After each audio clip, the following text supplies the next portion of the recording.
System के अंदर ही हम कंटिन्यू करेंगे। नेक्स्ट जो हमारा ऑर्गन है डाइजेस्टिव सिस्टम के अंदर वो है गोल ब्लैडर। लीवर के जस्ट बहुत बाद हम बात करेंगे गोल ब्लैडर की। तो स्मॉलेस्ट ऑर्गन है, पियर शेप। इसकी अगर शेप की बात करें तो पियर शेप हमारे गोल ब्लैडर की शेप होती है। लोकेशन की बात करें तो डिप्रेसिव पार्ट होता है हमारी राइट लोब है जो लीवर की, उसमें एक डिप्रेसिव सा फोसा लाइक डिप्रेशन सा होता है, वहाँ पे हमारा गोल ब्लैडर प्रेजेंट होता है।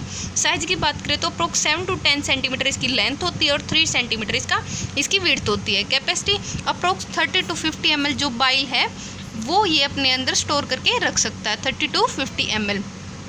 अलग अलग पीपल, अलग अलग लोग जो डिफरेंट पॉपुलेशन के अंदर अलग अलग साइज और शेप मैटर करती है गोल ब्लैडर की। जैसे gall bladder varies in size and shape between different people.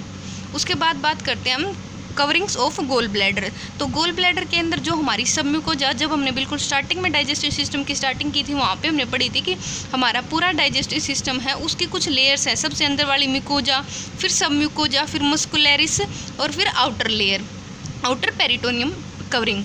तो इसके अंदर गोल ब्लैडर के अंदर जो सबम्यूकोजा है वो अब्सेंट होती है, बाकी सारी प्रेजेंट होती है। जैसे जो सबसे अंदर है वो हमारी इनर म्यूकोजा, बीच वाली है, मिडल मस्कुलरिस, इसके बाद सबम्यूकोजा आनी चाहिए थी पर सबम्यूकोजा गोल ब्लैडर के अंदर अब्सेंट होती है। फिर होती है हमारी मिडल मसल्स लेयर, थर्ड होती है हमारी आउटर पेरिटोनियल लेयर।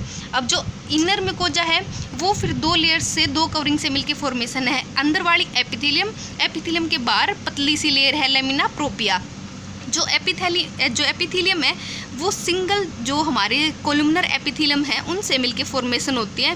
जैसे हमने जो स्टमक के अंदर पढ़ा था ऐसे रूज से फॉर्मेशन करते हैं। जब एम्पटी स्टमक होता है, एम्पटी गोल ब्लैडर होता है, वो ऐसे फॉर्मेशन होते हैं। जैसे पूरा हमारा गोल ब्लैडर के अंदर बाइल होता है तो ये अपना सरफेस एरिया बढ़ा लेते हैं, उस टाइम ये जो रूग हैं वो अब्सेंट हो जाते हैं, उस टाइम ये डिस्पेयर हो जाते हैं जैसे ये पूरा फील हुआ। दूसरी जो इसके जस्ट बाहर पतली सी कवरिंग है वो है लेमिना प्रोपिया। ये लूज कनेक्टिव टिश्यू और एपिथेलियम से मिलके फॉर्मेशन होते हैं जो कि थोड़ी बहुत म्यूकस फॉर्मेशन का काम करती है। जो बाइल आया उसके अंदर थोड़ी बहुत ये म्यूकस भी ऐड कर देती हैं। उसके बाद हमारी सेकंड लेयर है मिडल मसल्स और मिडल मस्कुलरिस लेयर। ये फॉर्मेशन होती है स्मूथ मसल्स लेयर से जो कि गॉल ब्लैडर को कॉन्ट्रैक्शन का काम करती है। जैसे ही कोलिसिस्टिन हार्मोन है वो डुडेनम ने सिक्रेट किया, वो ऊपर की साइड आता है और हमारी इसकी बीच वाली लेयर है उसको कॉन्ट्रैक्ट करता है। कॉन्ट्रैक्ट करने के बाद ये अपना बाइल है नीचे की साइड सिक्रेट करता है। उसके बाद है थर्ड लेयर हमारी आउटर पेरिटोनियल लेयर। ये जो सबसे बाहर की कवरिंग होती है गोल ब्लैडर या हमारे पूरे डाइजेस्टिव सिस्टम उसकी है outer visceral covering of the gall bladder is known as outer peritoneal. ये होगी हमारी गोल ब्लैडर की तीनों लेयर, इनर म्यूकोजा, मिडल और आउटर पेरिटोनियल। उसके बाद गॉल ब्लैडर को भी हमने पार्ट्स के अंदर डिवाइड कर दिया। वो 3 पार्ट्स कौन कौन से हैं? जैसे सबसे पहले फंडस, बॉडी और नेक। जैसे हमने स्टमक को डिवाइड किया था, जैसे हमने पेनक्रियाज को डिवाइड किया था, वैसे ही हमने इसकी ऑर्गन को अलग अलग थोड़ा थोड़ा पार्ट लेके उसको अलग अलग पार्ट्स के अंदर डिवाइड कर दिया। जो सबसे पहले ये पार्ट है इसको हमने नेक बोल दिया, नेक के जस्ट बाद ये थोड़ा सा लार्जेस्ट पार्ट है इसको फंडस बोल दिया, और जो ये लास्ट में है ये थोड़ा सा यहाँ से तिरछा सा पार्ट इसको हमने बॉडी बोल दिया।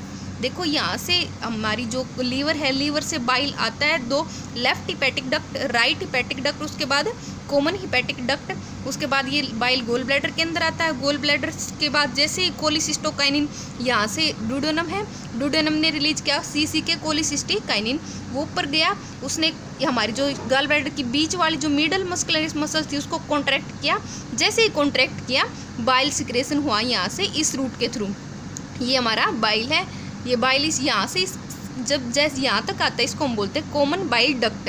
जब गॉल ब्लैडर से बाहर निकलता है उसको बोलते हैं common bile duct. Gall bladder से ऊपर हम बोल रहे थे जब लीवर से आ रहा तो कॉमन हिपैटिक डक्ट। उसके बाद ये यहाँ पे आता है, ये हमारा डुडेनम का कर्वेचर पार्ट है। यहाँ से पेनक्रियाज से pancreatic enzyme, pancreatic juice secretion होते हैं, और ये दोनों जो आगे पेनक्रिएटिक जूस और बाइल आगे मिलते हैं हमारे डुडेनम इंटेस्टाइन के फर्स्ट पार्ट डुडेनम के अंदर। बात करते हैं हम ट्रांसपोर्टेशन ऑफ बाइल की। तो देखो एक बार फ्लो चार्ट में ड्रॉ कर रखा है मैंने। सबसे पहले राइट हमारे लीवर से आई 2 राइट हिपैटिक डक्ट और लेफ्ट हिपैटिक डक्ट, दोनों के पास बाइल कंसिडर किए हुए हैं। वो आगे एक कॉमन हिपैटिक डक्ट फॉर्म करते हैं। कॉमन हिपैटिक डक्ट बाइल को गोल ब्लैडर के अंदर डालती है, ठीक है। उसके बाद गोल ब्लैडर से निकलती है कॉमन बाइल डक्ट।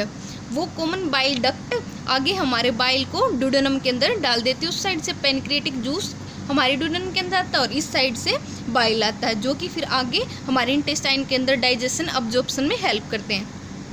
उसके बाद बात करते हैं हम important functions of gall bladder. तो गोल ब्लैडर का जो सबसे मेन इंपॉर्टेंट फंक्शन है वो तो हमारे यही है कि बाइल को स्टोर करता है। अप्रोक्स कितनी अमाउंट होती है 30 to 50 ml तक ये बाइल को स्टोर करके रख सकता है। दूसरा इंपॉर्टेंट फंक्शन वो है रिलीज करता है बाइल को जब सीसी के कॉन्टैक्ट, जब सीसी के हार्मोन्स है वो ऊपर नीचे डुडेनम से निकल के और ऊपर आके हमारे गोल ब्लैडर की मसल्स को कॉन्ट्रैक्ट करता है। कौन सी मसल? मस्कुलिनस मसल्स को कॉन्ट्रैक्ट करता है। तभी कॉन्ट्रैक्शन के बाद ही गोल ब्लैडर अपना बाइल आगे सिक्रेट करता है। थर्ड इंपॉर्टेंट फंक्शन क्या है? जो लाइनिंग मेम्ब्रेन है हमारी, जो अंदर वाली मेम्ब्रेन थी एपिथेलियम, वो हमारा जो बाइल आ रहा था उसके अंदर थोड़ी बहुत अमाउंट म्यूकस की भी ऐड कर देती है, जो कि बाइल को आगे अल्कलाइन फॉर्मेशन कर देता है, अल्कलाइन फॉर्मेशन में हेल्प कर देती है। तो तीन, पहला स्टोरेज, सेकंड कॉन्ट्रैक्शन के बाद रिलीज करता है बाइल, और थर्ड कुछ जो हमारा बाइल था उसके अंदर म्यूकस ऐड कर देता है गोल ब्लैडर, जो कि उसकी अल्कलाइन पीएच को बढ़ा देता है, अल्कलाइन कर देता है। ये हो गया हमारा गोल ब्लैडर का, क्या उसका स्ट्रक्चर है, क्या उसका इंपॉर्टेंट फंक्शन है, क्या क्या वो कैसे कितनी उसकी बाइल की स्टोरेज कैपेसिटी है।